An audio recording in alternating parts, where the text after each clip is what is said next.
I'm Dr. Deepak Chopra. I'm in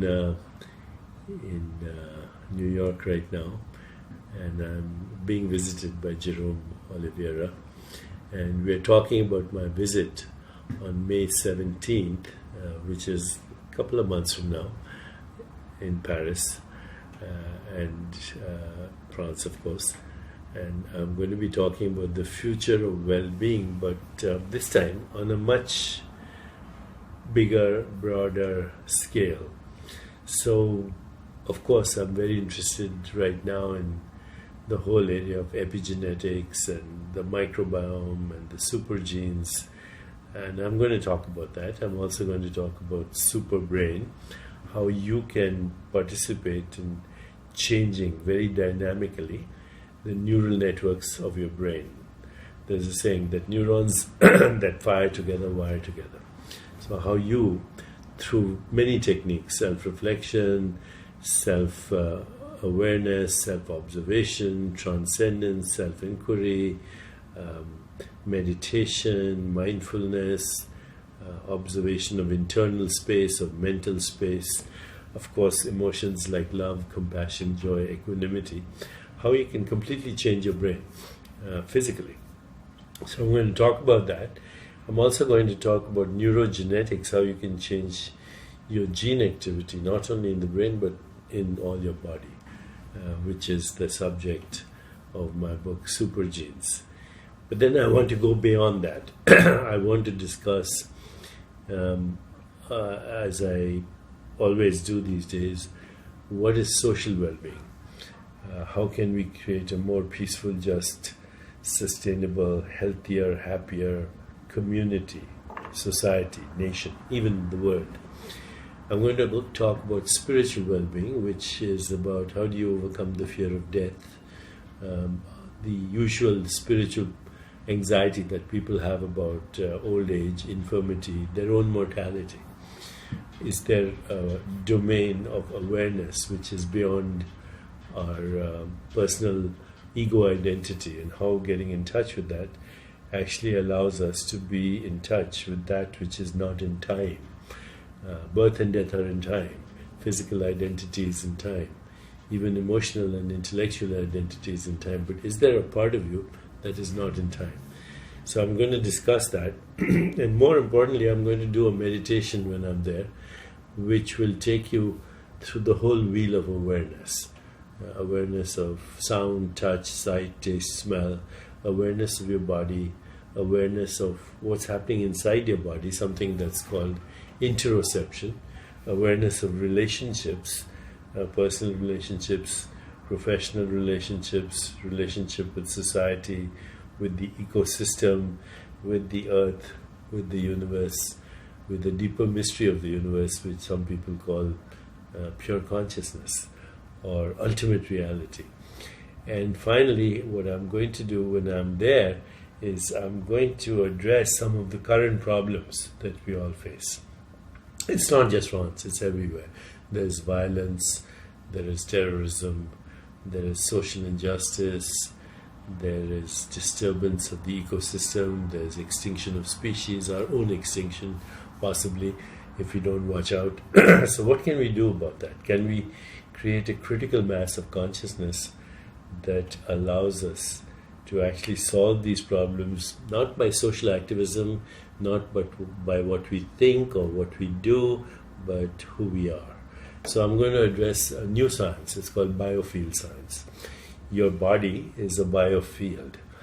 The body of every living species is a biofield. Actually, the biofield extends in the whole universe, which is, the electromagnetic field, one of the most fundamental forces of nature.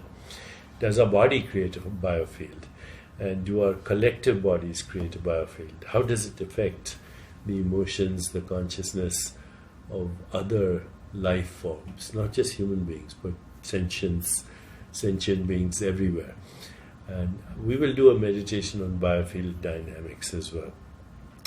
So a lot of new things to explore. I will talk about synchronicity, the spontaneous fulfillment of desire.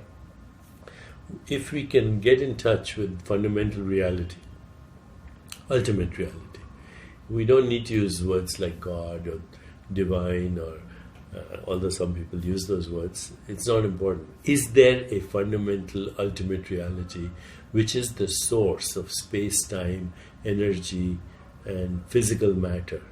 And are we connected to it? We have to be connected to it because we are an activity of the universe. You are not just by yourself looking at the universe out there. You are a dynamic activity of the universe, and the universe itself is a dynamic activity. So for anyone to be alive, you have to be connected to the dynamic activity of the universe, which is all the forces: electromagnetism, strong and weak interactions, gravity. We are a function of that. And if we can go to the source, which is immaterial, I don't know what to call it, it's ultimate reality. It's not physical. It's not even energy. It's not even information. It is the source of information, energy, and matter, and space-time, by the way. So one word to use for this immaterial, fundamental, ultimate reality is consciousness. But it's a word.